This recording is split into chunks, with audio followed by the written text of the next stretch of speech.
5 न्यायाधीशांच्या घरात चोरी झाल्यानंतर अमरावतीमध्ये आता चोरट्यांनी 15 मिनिटांमध्ये 3 सामान्य लोकांची घरं फोडली।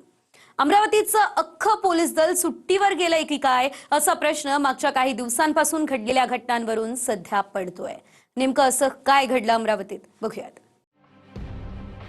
अमरावतीत एकाच वेळी 5 न्यायाधीशांच्या घरात यशस्वीपणे चोरी केल्यानंतर आता पुन्हा अमरावतीतच चोरट्यांनी 15 मिनिटात 3 लोकांची घरं फोडली आहे।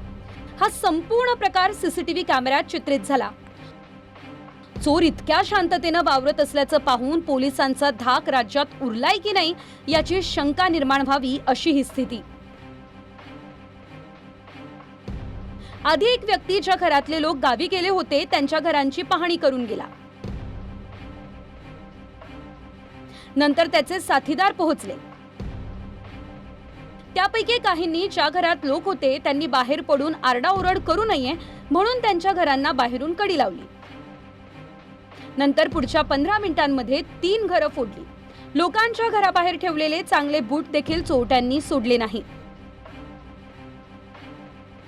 एखाद्याच्या घरी नाश्त्यासाठी आलोय इतक्या निवांतपणे चोर 3 घरं फोडल्यानंतर सोसायटीतून बाहेर पडले।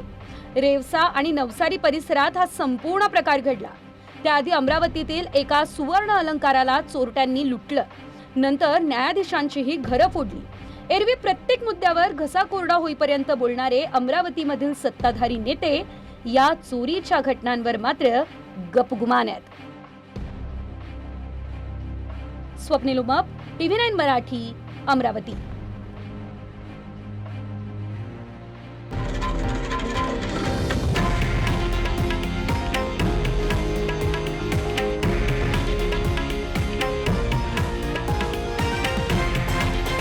हे आहे देशातील नंबर 1 न्यूज नेटवर्क आणि आपण पाहत आहात TV9 मराठी, एकमेव।